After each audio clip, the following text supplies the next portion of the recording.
Welcome back to Everyday English Hub, the podcast that helps you navigate the nuances of professional English. Today, we're diving into something that can feel like a minefield for even advanced learners: how native speakers really talk at work, especially when it comes to making requests, giving feedback, and generally being polite without sounding overly formal or robotic. I'm here with my co-host, Mark, and we're going to break down some common scenarios and share some of the subtle language that makes conversations flow naturally in a professional setting. So, Mark, I think one of the biggest areas where people struggle is making requests.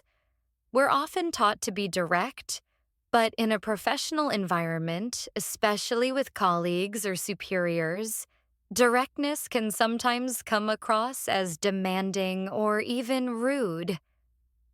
Absolutely. And it's not just about being polite, it's about building rapport and making sure people are more willing to help.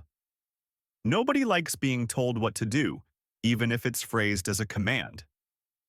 So instead of saying, send me the report by 5 p.m., what are some ways we can soften that?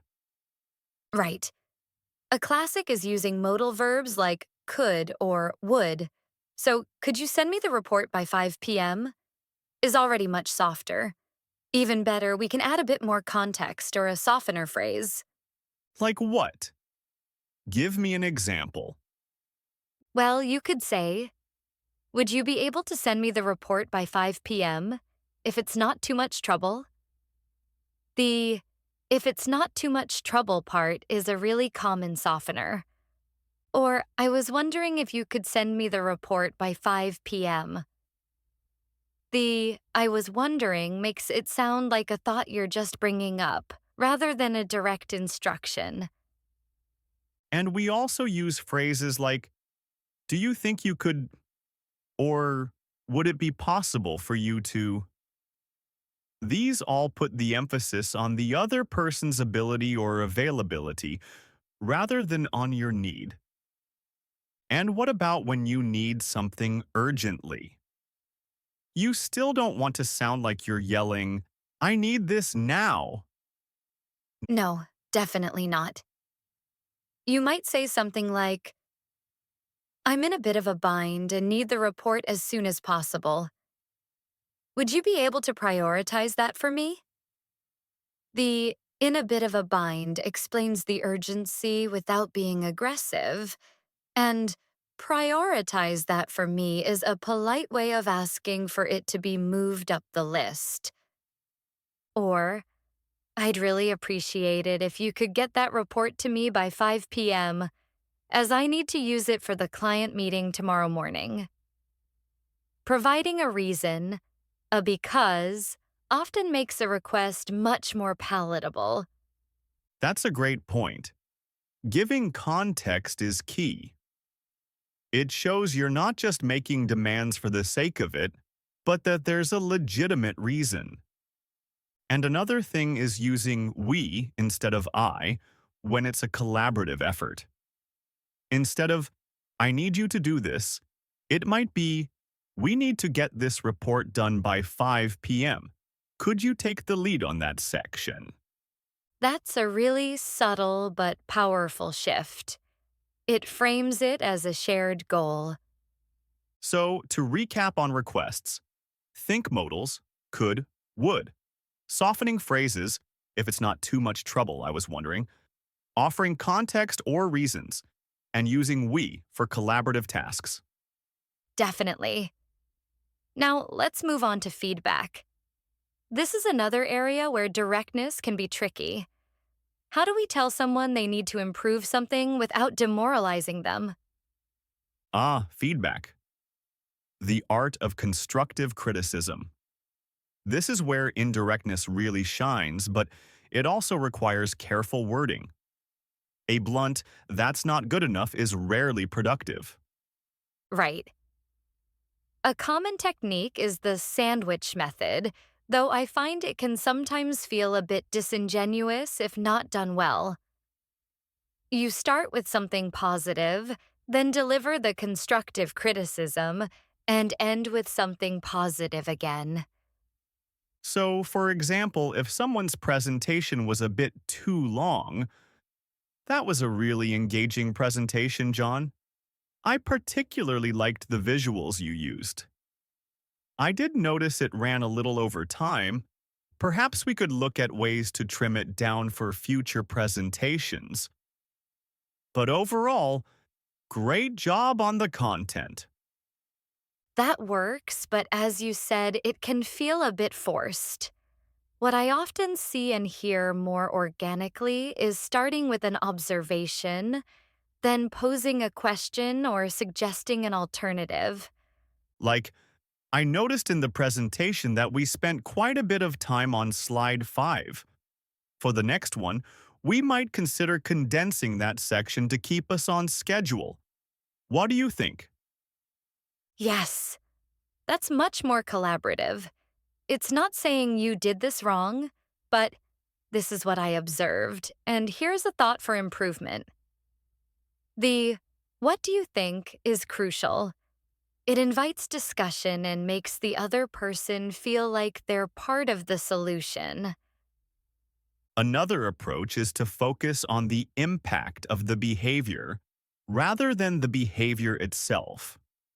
So instead of, your emails are too long, you might say, I'm finding it a bit challenging to extract the key information from some of the longer emails. Perhaps we could try to keep them to a few bullet points where possible. That's excellent. It's about the outcome. I'm finding it challenging is a personal statement, making it less accusatory. And sometimes you can frame it as a shared challenge. We're all trying to be more efficient with our communication. I've been trying to make my emails more concise, and I found using bullet points really helps. Maybe that's something we could all consider. That's a great way to introduce a suggestion without singling someone out. It makes it a team effort. And when it comes to more significant issues, sometimes you might preface it with, can we have a quick chat about? Or, I wanted to touch base on. This signals that it's a more serious conversation, but still in a non-confrontational way. Absolutely. And when giving positive feedback, we often make it specific. Instead of good job, it's great job on closing that deal, John. Your negotiation skills were really impressive. Specificity makes the praise more meaningful. And even when the feedback is negative, ending on a note of support can be very effective. I know you can do this, and I'm here to help if you need any support. Definitely. So, for feedback, focus on observation and impact. Ask questions, use I statements about your own experience, frame it as a shared challenge, and always try to be specific, both for positive and constructive criticism. Right? Now, what about those everyday interactions, like agreeing to disagree or politely declining something? Ah, the art of polite disagreement. This is where I see your point, or I understand where you're coming from, however, comes in. It acknowledges the other person's perspective before presenting your own. Yes, and I has a slightly different take on this. Or, my perspective is, are also good. It's about presenting your view as just one of several possibilities, rather than the absolute truth. And sometimes just a simple, I'm not sure I entirely agree, can work, followed by your reasoning. The key is to show you've listened and considered their point. What about when you can't do something, or you have to say no? This is often a big hurdle. Oh, absolutely. Nobody likes being the bearer of bad news. Direct no can be harsh. So, we often use phrases like, I'm afraid I can't, or unfortunately, I won't be able to. And then, importantly, offering an alternative or an explanation. I'm afraid I can't help with that project right now because I'm fully committed to the Q3 launch. However, I can connect you with Sarah, who might have some availability. Or, that sounds like a great idea, but my plate is really full at the moment. Perhaps we could revisit this in a few weeks. The revisit this keeps the door open. And for smaller things like declining an invitation. Thanks so much for the invitation. That sounds like fun. Unfortunately, I already have plans that evening. Yes, the thanks so much and sounds like fun are important politeness markers. They show appreciation even when you're saying no. It's all about softening the blow, isn't it? Making the interaction as smooth and positive as possible, even when delivering difficult messages. Exactly. And it's not about being insincere. It's about being considerate of the other person's feelings and the relationship you have. Native speakers often develop this intuition over time, but for learners, it's something you can actively practice.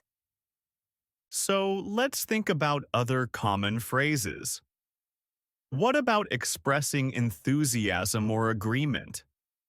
We don't just say yes, No, we have absolutely or definitely or I couldn't agree more for strong agreement. For milder agreement, that makes sense. Or I see what you mean. And when you're excited about something, that's fantastic. Or that's brilliant. Or that's great news. and what about when you're not sure about something? I'm not entirely sure. Or I'll have to look into that. Or let me get back to you on that.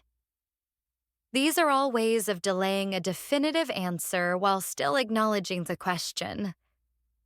And the phrase, on the one hand, on the other hand, is classic for presenting opposing viewpoints or considerations. It really is. It signals that you're weighing different factors. So, we've covered softening requests, giving feedback, disagreeing, declining, and expressing agreement and enthusiasm. It really boils down to a few key principles: politeness, indirectness when appropriate, providing context, focusing on collaboration, and being considerate of the other person. And for advanced learners, it's about moving beyond just understanding the words to grasping the intent behind them and the social cues they convey. It's about sounding less like you're translating from another language and more like you're a natural participant in the conversation. Absolutely. It's about building trust and rapport, which is essential for success in any professional environment. So, to our listeners, we encourage you to pay attention to these nuances in your daily interactions. Listen to how your colleagues phrase things, and try incorporating some of these softer, more indirect approaches into your own communication. It might feel a bit unnatural at first, but with practice, it will become second nature. And remember, it's not about being manipulative, it's about being effective and building strong professional relationships. That's a perfect way to sum it up. Thanks for joining us today on Everyday English Hub. We hope this has given you some practical tools to sound more natural and confident in your professional English. Thanks for listening to this lesson from Everyday English Hub. Leave a comment about one of these techniques you will use in the workplace. If you found this lesson helpful, like the video and subscribe to the channel. We will see you in our next lesson.